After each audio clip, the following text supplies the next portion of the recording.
கிறிஸ்துவுக்குள் மிகவும் பிரியமான தேவனுடைய பிள்ளைகளே, இந்த காலை நேரத்திலே உங்களை சந்திப்பதிலே மிகுந்த மகிழ்ச்சி அடைகிறேன். கர்த்தர் ஒவ்வொரு நாளும் நம்மை போஷித்து நம்மை பாதுகாத்து பராமரித்து வருகிறதை நினைத்து கர்த்தரை ஸ்தோத்திரிக்கிறேன். அன்பு தேவனுடைய பிள்ளைகளே, இந்த நாளிலும் தியானத்துக்கு எடுத்துக்கொண்ட வேத வசனம் யாத்ராகமம் 18ஆம் அதிகாரம் 21வது வசனம். மோசேயினுடைய மாமனார் மோசே பார்த்து சொல்லுகிறார், ஜனங்களுக்குள்ளே நல்ல தேவனுக்கு பயந்தவர்களும் திறமை உள்ளவர்களும் கர்த்தருக்கு பயந்தவர்களும் பொருளாசை வெறுக்கிறவர்களும் உண்மை உள்ளவர்களையும் நீ தெரிந்து கொள் என்று சொல்லுகிறார். ஆம் பிரியமான தேவனுடைய பிள்ளைகளே, அப்படியாக வெளிநாட்டில் ஒரு மனிதன் வேலை தேடி போகிறான். ஒரு நிறுவனத்தாண்டை போகிறான். ஒரு பெரிய நிறுவனம். அந்த முதலாளியை சந்திக்கிறான்.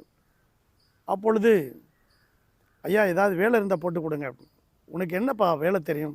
நான் பல கம்பெனியில் நான் வேலை செய்திருக்கிறேன், எனக்கு எல்லா அனுபவங்களும் உண்டு அப்படின்னு சொல்லி கேட்குறான். உடனே அந்த முதலாளி, சரி, என் கடையில் உள்ள பொருட்களெல்லாம் நீ விற்க வேண்டும் அப்படின்னு சொல்லி, இந்த கடைக்கு இன்சார்ஜ் நீங்கள் தான் அப்படின்னு சொல்லிட்டு போகிறார்.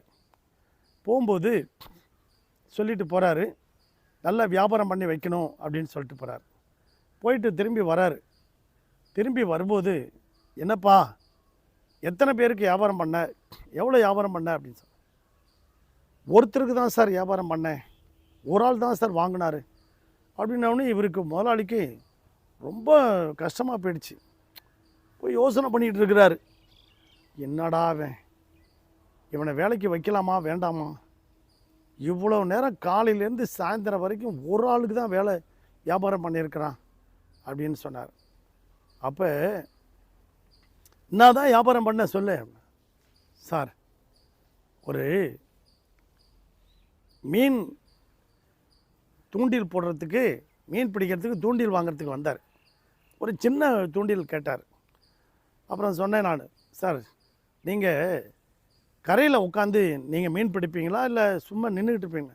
கரையில் உட்காந்து. அப்போ பெரிய தூண்டில் வாங்கிக்கோங்க சார் அப்படின்னா. சரி, நீங்கள் பெரிய தூண்டில் வேணுமா? இன்னும் இதை விட இன்னும் நல்ல ஒரு போட்டு இருக்குது சார், போட்டு வாங்கிக்கிறீங்களா அப்படின்னா. ஆமாம், நிறைய மீன் பிடிப்பீங்களா? அப்போ போட்டு வாங்கிக்கோங்க சார் அப்படின்னா. அப்போ போட்டு வாங்குகிறேன் சார், நான் வாங்கிக்கிறேன் போட்டு. ஆனால் அந்த போட்டை எடுத்துன்னு போகிறதுக்கு என்கிட்ட வாகனம் இல்லையப்பா.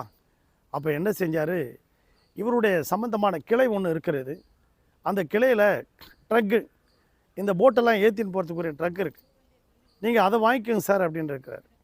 இவர் நேராக போய் என்ன செஞ்சுருக்கிறாரு, அந்த கிளைக்கு போய் ஒரு ட்ரக்கை வாங்கி கொடுத்துருக்கிறார். சரி, ட்ரக்கை வாங்கி கொடுத்தோடனே அவருக்கு ரொம்ப சந்தோஷம். அவர் மொத்த பணமும் அதுக்கு வருமானம் வந்துருச்சு. அவர் சொல்லி, ஒரு வருஷத்துக்கு வேண்டிய வருமானம் ஒரே நாளில் அந்த பையன் சம்பாரித்து கொடுத்தான். உடனே அவர் ரொம்ப பாராட்டினார். ஐயோ, நான் பொறுமையை இழந்திருப்பேன், நீ உன்னை வேலை விட்டே நான் நீக்கியிருப்பேன். நீ இந்த மாதிரி ஒரே ஆளுக்கு ஒரு வருஷத்தினுடைய வருமானத்தை ஈட்டி கொடுத்ததுனால இனிமேல் நீ தான் என் கடைக்கு இன்சார்ஜ் அப்படின்னு சொல்லி, நீ தான் திறமையாக வேலை செய்கிறேன்னு சொல்லி அந்த திறமையாக இருந்தவனை அந்த கடைக்கு இன்சார்ஜ் ஆக்கிட்டார். இந்த சத்தத்தை கேட்டுக்கொண்டிருக்க அன்பு தேவனுடைய பிள்ளைகளே, மத்தேயு எழுதின சுவிசேஷத்தில் 25ஆம் அதிகாரத்தில் ஒரு எஜமான் அவனிடத்தில் தாளந்தை கொடுத்துட்டு போகிறார். ஒருத்தன்ட்ட 1 தாளந்து, ஒருத்தன்ட்ட 2 தாளந்து, ஒருத்தன்ட்ட 5 தாளந்து. அவனுடைய திறமைக்கு தகுந்தாப்பில் கொடுத்துட்டு போகிறார். 1 வாங்கினவன் புதைச்சி போட்டான், 2 வாங்கினவன் திறமை உள்ளவன் 4 ஆக்கினான், 5 வாங்கினவன் 10 ஆக்கிட்டான். திறமை உள்ளவன் 10 தாளந்துகளை பெருக்கி எஜமான்கிட்ட கொடுக்கணும். உண்மை உத்தமமான ஊழியக்காரனே, என் சந்தோஷத்தில் பிரவேசி அப்படின்னு சொன்னார். 1 தாளந்தை புதைத்து போட்டவனை அவனை அழுகையும் பற்கடிப்பும் உள்ள நரகத்தில் தூக்கி போடுங்க அப்படின்னா. இன்றைக்கு இந்த சத்தத்தை கேட்டுக்கொண்டிருக்க அன்பு தேவனுடைய பிள்ளைகளே, உங்களுக்கு எனக்கு ஆண்டவர் நிறைய தாளந்துகளை கொடுத்துருக்கிறார். சுவிசேஷத்தை அறிவிக்கிற தாளந்து, ஜெபிக்கிற தாளந்து, ஆத்தும ஆதாயம் பண்ணுகிற தாளந்தெல்லாம் கொடுத்துருக்கிறார். இதையெல்லாம் நம்ம பயன்படுத்துவோம். ஆண்டவர் உங்களை ஆசீர்வதிப்பார். அவருடைய சந்தோஷத்துக்குள்ளே நாம் பிரவேசிப்பதற்கு நாம் தகுதி உள்ள பிள்ளைகளாக மாறுவோம்.